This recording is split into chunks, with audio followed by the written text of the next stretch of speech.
안녕하세요, 디지코입니다. 지난 영상에서 변수에 대해서 알아봤는데요. 우리가 필요할 때 만들어서 사용하는 변수 이외에 프로세싱에서 자체적으로 제공하는 시스템 변수에 대해서 오늘 영상에서 알아보겠습니다. 우리가 만약 변수를 직접 만들어서 사용한다면 이런 식이 되겠죠. 일단 어떤 종류의 변수인지 그 타입을 명시해주고, 그 다음 변수의 이름을 사용해주고, 그리고 그에 해당하는 값, 이런 식으로 해서 새로운 변수를 만들어 사용할 수 있는데요. 시스템 변수의 경우에는 프로세싱이 내부적으로 자체적으로 이런 과정들을 처리해 주고 있기 때문에 우리가 굳이 이렇게 변수를 선언하고 초기값을 주고 할 필요가 없이 단지 주어진 그 변수의 이름만 가지고 그 값들을 원하는 곳에서 사용만 해주면 됩니다. 그래서 그런 대표적인 시스템 변수 몇 가지를 오늘 영상에서 알아보겠습니다. 제일 먼저 스케치 창에 대해서 한번 살펴볼게요. 기본적인 셋업과 주로를 만들어 주고요. 창의 크기를 설정하는 사이즈 함수가 있죠. 그리고 그 사이즈는 너비와 높이, 이 두 가지 값을 줌으로써 스케치 창을 만들어 줍니다. 주의할 것은 이 사이즈 함수 내에 사용되는 이 인수들, 너비와 높이 숫자 값들은 변수가 되어서는 안 돼요. 만약에 내가 전역 변수로 int w라고 해서 width 변수를 만들어서 500이고 h 변수는 300이다 라고 해서 500에 300 크기의 프로세싱 창을 만들어 주고 싶어요. 그렇지만 여기에 이렇게 w, h라고 변수를 사용해서 사이즈 함수를 호출한다면 이렇게 에러가 납니다. 나오죠? 스케치의 사이즈는 단지 숫자만 사용할 수 있고 변수를 사용해서는 안 된다. 이것은 프로세싱이 적용하는 규칙이기 때문에 꼭 따라 주셔야 돼요. 그래서 이 경우에는 그냥 500에 300이라고 써줘야만 합니다. 대신에 이런 500과 300이라는 너비와 높이를 나타내는 그런 숫자들을 우리가 이제 프로그래밍을 하다 보면 참고해야 될 일이 많이 있는데요. 그럴 경우에는 이렇게 굳이 따로 내가 전역 변수를 만들어서 사용하지 않아도 width라는 시스템 변수와 height라는 시스템 변수에 이 각각 현재 스케치의 경우에는 500이라는 값과 300이라는 값이 저장이 되어 있습니다. 그러면 그 사용의 한번 예를 들어볼게요. 만약 내가 화면의 정중앙에 원을 그리고 싶은 거예요. 그렇게 된다면 이 경우에는 너비를 반으로 나눈 250 그리고 높이를 반으로 나누는 150에 원의 중심을 위치시키고 적당한 크기로 그려주면 되겠죠? 한번 실행을 해볼게요. 이렇게 화면의 중앙에 나왔어요. 그런데 이제 문제는 작업을 하다 보니까 이 창의 크기를 바꿔야 될 일이 생긴 거죠. 그래서 더 이상 500에 300이 아니고 500에 800이 되었어요. 그렇게 되면 이 원은 더 이상 중앙에 위치하지 않고 있죠? 그럼 다시 한번 나누기를 해줘야 돼요. 800 나누기 2를 해서 400이라고 고쳐줘야 된다는 거죠. 원이 하나일 때는 이렇게 직접 고쳐주는 방법도 있지만 그려줘야 하는 도형들이 이렇게 비율에 따라서 그려줘야 하는 도형들이 많을 경우에 또는 창의 크기는 바꿨는데 막상 사용할 때는 까먹고 바꿔주지 않는 그런 경우도 생기겠죠. 그럴 경우에 500이나 800, 500이나 300 그 어떤 수가 되었든 간에 width와 height라는 시스템 변수에 그 값들이 저장이 되어 있습니다. 그러면 이 원을 화면 가장 중앙에 위치시켜주고 싶다면 너비의 반 그리고 높이의 반이라는 그 값을 사용하면 되겠죠. 그리고 다시 실행을 해보면 이렇게 중앙에 잘 배치가 되고요. 이제는 그 어떤 값이라도 굉장히 랜덤하게 뭐 135에 뭐 653이다 라고 해도 항상 이렇게 정중앙에 위치시켜 줄 수가 있습니다. 꼭 중앙뿐만이 아니고 화면 크기 비율에 따라서 어떤 요소들을 위치시켜 주고 싶다면 이렇게 표현할 수도 있는 거죠. 나는 항상 화면 왼쪽 위 이쪽 부분에 이 원을 항상 위치시켜 주고 싶다라고 한다면 나누기 4를 해서 표현을 할 수도 있어요. 그러면 항상 이렇게 위쪽에 붙게 되죠. 만약에 크기를 바꿔준다면 똑같이 너비의 4분의 1 이 값을 x로 사용하고 높이의 4분의 1을 y 값으로 사용해서 원을 위치시켜 주고 있습니다. 계속 이어서 화면을 가로지르는 어떤 x를 표현하는 그런 그래픽을 그려주고 싶어요. 그럼 라인 함수를 사용해서 이 왼쪽 위 모서리의 값은 무엇이 될까요? 여기는 창의 크기에 상관없이 항상 0,0이 되겠죠? 그리고 이쪽 끝 여기의 경우에는 500 곱하기 500이긴 하지만 그렇게 써주는 대신에 이제 시스템 변수를 사용해주면 width와 height라고 표현할 수 있겠고요. 실행을 해보면 이렇게 잘 나오죠? 반대로 여기서 여기로 향하는 대각선 이 경우에는 x의 경우에는 끝까지 갔으니까 width를 써주고 y의 경우에는 움직이지 않았으니까 0 그것이 바로 첫 점이 되고, 두 번째 점의 경우에는 x 방향으로는 전혀 움직이지 않았고 y 방향으로는 끝까지 height라고 해주면 우리가 원하는 x자를 그릴 수 있고요. 마찬가지로 여기서 화면의 크기를 바꾼다고 해도 똑같이 항상 그 비율을 유지하면서 x를 그려주고 있습니다. 또 굉장히 유용하게 쓰이는 변수 중에 또 두 가지를 들자면 마우스의 현재 위치를 추적하는 마우스 x와 마우스 y가 되겠습니다. 또 하나의 원을 그려볼게요. 이 경우에는 내 현재 마우스 위치를 따라다니는 원이 되겠습니다.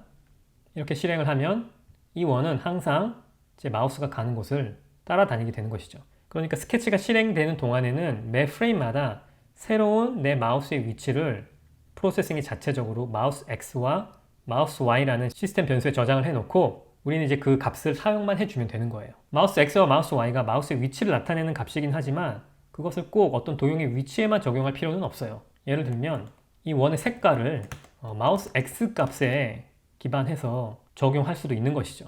약간 창 크기를 작게 해서, 왜냐하면 색상의 최고값은 255니까 한번 그 범위를 넘지 않도록 창의 크기를 좀 줄여주고 이제 원을 움직여 볼게요. 그러면 원의 위치는 지금 마우스 X와 마우스 Y로 적용이 되고 있는 동시에 그의 fill 컬러 값 또한 마우스 X 값으로 적용이 되고 있습니다. 그래서 마우스 X의 좌표가 0에서 255까지 가는 동안에 그에 맞는 이 그레이스케일 값이 또한 색상에 적용되고 있는 것이죠. 결국에 숫자로 변환이 되는 것이니까 그 부분을 이해하는 것이 핵심이겠습니다. 마우스 X와 마우스 Y와 연관 지어서 또 다른 두 가지의 변수가 있는데요. 그것은 바로 직전 위치에 마우스 값을 찾아주는 시스템 변수 P 마우스 X와 P 마우스 Y가 되겠습니다. 여기서 P는 아마 previous, 이전이라는 의미가 되는 것 같아요. 여기 잠깐 정리를 해놓고 백그라운드 함수도 제거를 하고 또 색상도 제거를 하고 창의 크기를 조금 크게 만든 다음에 한번 다시 실행을 해볼게요. 현재 백그라운드는 지금 매 프레임마다 리프레시가 되지 않고 원이 계속해서 누적되어서 그려지고 있는데요. 이렇게 되죠. 그래서 아주 간단한 페인팅 프로그램 정도가 되겠는데, 여기서 제가 마우스를 빨리 움직이게 되면 원들 사이의 거리가 벌어져요. 그 얘기는 지금 현재는 프로세싱 창이 초당 60번에 걸쳐서 계속 화면을 리프레시 해주고 있는데, 그 속도보다 내가 마우스를 움직이는 속도가 빠르다면 그 사이에 이렇게 어쩔 수 없는 간격이 생기게 됩니다. 이것을 해결하는 방법에는 여러 가지가 있는데 그중 가장 간단한 방법 중 하나는 바로 P 마우스 X와 P 마우스 Y를 사용하는 것이죠. 그래서 이 일립스 함수를 지우고 다시 한번 작성을 해보겠습니다. 이번 경우에는 라인 함수를 사용해서 바로 이전 위치의 마우스 X, 마우스 Y 값에서 현재 마우스 X와 마우스 Y 위치로 라인을 그려줘라. 이렇게 적용을 하면 마우스가 아무리 빨리 움직인다고 해도 그렇게 움직인 거리만큼 그 사이를 라인으로 채워주기 때문에 이제는 전혀 갭이 없는, 간격이 없는 그런 이어진 하나의 선을 그릴 수 있게 되었습니다. 그리고 좀 더 뭐 브러쉬처럼 사용해주고 싶다고 한다면 스트로크 웨이트를 좀 두껍게 해주는 방법이 있겠죠. 또 여기에 더해서 아까 봤던 스트로크의 색상도 뭐 실용적인 건 아니지만 그냥 재미로 마우스 X로 표현해 준다면 또 선의 색깔이 바뀌는 그런 모습도 연출해 볼 수 있겠네요. 잠깐 색상 부분은 커멘트 주석 처리를 해놓고요. 다시 한번 실행을 해보면 여기서 약간 문제가 있는데, 여기 보이시나요? 작은 원같이 생긴 점이 하나 제일 왼쪽 위, 그러니까 0,0 기준점에 위치하고 있는데, 그 이유는 아직 제가 마우스를 이 화면, 스케치창 화면 안에서 움직이지 않았어요. 그렇다면 이것도 변수잖아요. 이 변수의 초기값은 과연 무엇일까요? 바로 이 변수들의 초기값이 0,0이에요. 그래서 라인이 지금 0,0이 이미 그려져 버린 거예요. 그렇기 때문에 제가 만약 마우스를 이 화면 안으로 넣어 줄 텐데 이쪽으로 넣어 준다고 하면 갑자기 긴 직선이 생기게 돼요. 그것은 바로 P 마우스 X의 값, 그것이 0,0이었고 현재 마우스 값이 대충 뭐 450에 500 정도로 그 사이를 채워주는 라인이 그려지기 때문입니다. 그래서 이렇게 처음 시작했을 때 원하지 않는 결과가 생긴다면 이것을 바꿔주는 방법은 나중에 이제 조건문을 사용하는 그런 방법이 있어요. 이 영상이 조건문에 대한 비디오는 아니니까 자세하게 얘기는 하지 않겠지만 이 경우에는 이것 또한 시스템 변수와 연관이 되어 있기 때문에 잠깐 설명을 하고 넘어갈게요. 조건문은 이런 식으로 작성을 합니다. if라는 그런 키워드를 적용해주고 괄호를 넣어주고 중괄호를 넣어주고 그리고 내가 실행하고 싶은 구문들을 이 중괄호 안에 넣어줍니다. 그러면 if라는 이 괄호 사이에 어떤 조건이 들어가는데 이 조건을 만족시킬 때에만 이 구간 안의 내용이 실행이 되는 거예요. 그렇다면 여기서 제가 조건으로 달고 싶은 것은 바로 마우스가 눌러졌을 때에만, 그러니까 마우스가 눌러졌을 때에만 나는 직전 위치의 마우스와 현재 위치의 마우스 그 사이를 이어주는 선을 그려주고 싶다 라고 실행을 하면 일단 제가 마우스를 아무리 움직인다고 해도 선이 그려지지는 않고 대신에 제가 마우스를 누르고 드래그를 할 때에만 선을 그릴 수 있게 되었습니다. 여기서 사용한 마우스 프레스드라는 이 단어도 또 하나의 시스템 변수입니다. 그리고 이 마우스 프레스드는 그 타입이, 그 종류가 바로 불리언입니다. 마우스 프레스드는 불리언 시스템 변수입니다. 그래서 그 값이 언제나 참 또는 거짓만 나타낼 수 있고 여기서는 납득이 되죠. 마우스를 우리가 눌렀거나 안 눌렀거나 약간만 눌렀다든지 누를 것 같이 하다가 안 눌렀다든지 이런 건 없는 거죠. 언제나 눌렀든 안 눌렀든 딱 값은 두 가지. 그래서 눌렀을 경우에는 이 안에 내용을 실행을 하고 그렇지 않을 경우에는 그냥 무시를 한다. 그래서 이런 인터랙션을 할 수 있게 되었습니다. 잠깐 여기를 정리를 해보고요. 또 하나 마우스와 관련된 그런 변수들도 있고 또 키, 이 키보드 인터랙션과 관련된 그런 변수들도 있는데요. 그 중에 하나가 바로 키라고 하는 시스템 변수입니다. 이 키라고 하는 시스템 변수에는 어떤 정보가 담겨 있느냐면 바로 마지막에 눌렀던 키보드의 키 값이 저장이 되어 있어요. 한번 예를 들어 볼게요. 텍스트 함수라고 해서 우리가 원하는 텍스트를 화면에 그려줄 수 있는 그런 함수가 있습니다. 일단 테스트를 위해서 ABC라고 쓰고 그 위치를 지정해 줘야 되는데 한번 우리가 배운 시스템 변수를 활용해 볼까요? 화면의 정중앙에 ABC라고 하는 텍스트를 그려주고 싶다. 실행을 해보면 텍스트 함수는 실행하는데 약간 시간이 걸려요. 이렇게 ABC라고 잘 나오죠? 좀 너무 크기가 작으니까 텍스트 사이즈라고 하는 함수를 사용해서 크기를 좀 늘려볼게요. 72픽셀 정도로. 그리고 그 이전에는 매 프레임마다 백그라운드를 리프레시 해주고 이렇게 하면 ABC라고 하는 텍스트가 그려졌죠. 여기서 기준점은 아마 여기 베이스라인, 왼쪽 베이스라인에 위치하기 때문에 여기가 화면 중앙에 위치하고 있어요. 그러면 이렇게 내가 작성한 텍스트 대신에 만약에 키라고 시스템 변수를 넣어주고 실행을 하면 처음 실행했을 때는 그 키 값이 사실 초기화가 어떤 값인지는 저도 정확하게 모르겠어요. 그래서 이렇게 네모 두부라고 하죠. 이렇게 두부처럼 표현이 되는데 이제 제가 키보드 키를 눌러볼게요. 한번 Y키를 눌러볼게요. 그러면 마지막에 눌러진 키가 키라고 하는 시스템 변수에 저장이 된다고 말씀드렸죠. 그래서 Y라는 값이 표시가 되고 이 값은 계속해서 제가 다른 키를 누르기 전까지는 계속해서 Y라는 정보를 담고 있습니다. 그러면 다른 키를 눌러볼게요. 한번 숫자 8 이렇게 되는 거죠. 만약 한글을 지원하는 서체를 일단 로딩을 해준다면 한글 또한 표현을 해줄 수 있습니다. 마지막으로 두 가지 더 유용한 시스템 변수를 소개하고 오늘 영상 마치겠습니다. 하나는 바로 프레임 레이트라는 변수입니다. 이 변수는 현재 스케치가 초당 몇 프레임의 속도로 실행이 되고 있는지 추적해주는 변수예요. 그래서 콘솔 창에 한번 현재 프로세싱 스케치의 실행 속도, 그러니까 초당 프레임이 되겠죠? frames per second 한번 출력을 해볼게요.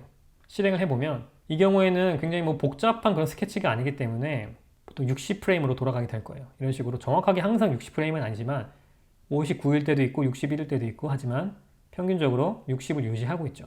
그런데 만약에 여기에 나중에 100개, 수천 개의 그래픽들을 그려주게 된다면 어쩔 수 없이 컴퓨터의 성능에 따라서는 프레임 레이트가 내려가게 될 거예요. 여기를 보면 내 스케치가 지금 너무 느려지고 있구나, 사용하기에는 좀 너무 느려지고 있구나 라든지 괜찮은 속도로 돌아가고 있구나 라고 한번 체크를 해줄 수 있는 거예요.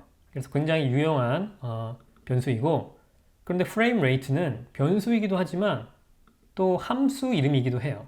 그래서 내가 어떤 특정한 프레임 레이트에 고정을 시켜주고 싶다고 한다면 프레임 레이트라는 함수를 써줄 수가 있습니다.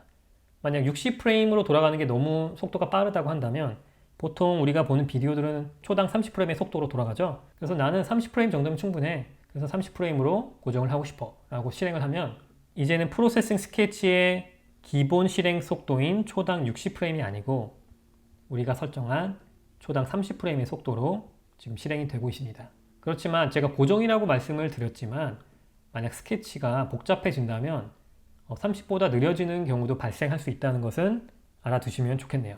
마지막으로는 프레임 카운트라고 하는 그런 변수가 있습니다. 프레임 카운트는 처음 스케치를 실행했을 때부터 계속해서 몇 프레임이나 진행이 됐는지를 저장하고 있어요. 그렇기 때문에 매 프레임마다 1씩 증가하는 변수입니다. 한번 프레임 카운트를 출력을 해볼게요. 처음 실행했을 때부터. 그러면 이렇게 1에서 시작해서 쭉쭉쭉쭉 매 프레임 1씩 올라가죠. 지금 초당 30프레임이기 때문에 초당 30씩 증가하고 있어요. 속도가 너무 빠르면 한번 프레임 레이트를 조금 줄여서 살펴볼게요. 초당 프레임을 한 5 정도로 줄여볼게요. 그러면 이 프레임 카운트가 증가하는 값을 조금 더 쉽게 알아볼 수 있을 것 같은데요. 네, 보이시죠? 1씩 증가하는 것을 조금 더 명확하게 찾아볼 수 있습니다. 그럼 프레임 카운트가 왜 유용할까요? 내가 굳이 일부러 인트 변수를 하나 만들어서 1씩 증가시키는 그런 방법도 있지만 프레임 카운트가 이미 그런 역할을 하고 있기 때문에 예를 들면 내 스케치를 실행하다가 처음 60프레임만 저장을 하고 나는 스케치를 마치고 싶다 라고 한다면 한번 여기 프로그램을 한번 짜보죠. 백그라운드 함수를 지웠고요. 대신에 마우스를 따라다니는 원을 한번 그려보겠습니다. 출력하는 부분도 지우고요. 그리고 끝에 가서는 다시 한번 조건문을 사용해야 될 것 같은데 만약에 이 부분은 이제 조건문 다룰 때 조금 더 이 표현 방법에 대해서는 다룰 테니까 너무 걱정 안 하셔도 되고요. 그냥 제가 사용하는 방법 그대로 한번 따라 해보시면 좋을 것 같아요. 만약에 프레임 카운트가 60보다 작을 경우, 그러니까 60프레임까지 나는 프레임을 계속해서 저장하고 싶다 라고 하고 실행을 하고 현재 프레임이 지금 5프레임의 속도로 굉장히 느리게 돌아가고 있는데 이렇게 그림을 그리다가 한 60프레임 정도가 되면 더 이상 화면을 저장하지 않을 거예요. 그러니까 처음부터 60프레임까지만 이미지가 저장이 되고 있는 것이죠. 지금 프로세싱이 프레임을 저장하고 있어요. 대충 한 60프레임 정도 된 것 같으니까 여기서 프로세싱 스케치를 종료하고 스케치 폴더로 한번 가볼게요. 스케치, show sketch folder 가면은 이런 식으로 지금 TIF 파일로 1부터 시작해서 59까지 59프레임이 지금 저장이 된 것이죠. 그래서 제가 그린 그 모든 궤적을 말하자면 녹화를 한 것이죠. 그래서 이렇게 이미지 시퀀스로 저장을 하고 나중에 애프터 이펙트나 프리미어 같은 프로그램으로 가서 동영상으로 만들어주는 그런 방법이 있겠습니다. 그래서 프레임 카운트는 특별히 어려울 거 없이 그냥 항상 매 프레임마다 1씩 증가하는 값이다. 그래서 이런 값이 필요할 때 적절히 사용해 주면 되겠습니다. 그 외에도 몇 가지 더 시스템 변수들이 있는데 이런 부분은 프로세싱 홈페이지에 레퍼런스 섹션에 가셔서 참고하셔도 좋고 아마 다른 사람들의 코드를 읽다 보면 이런 식으로 시스템 변수를 사용한 경우를 또 발견하게 되실 거예요. 오늘 영상은 짧게 여기서 마치고 저는 다음에 뵙겠습니다.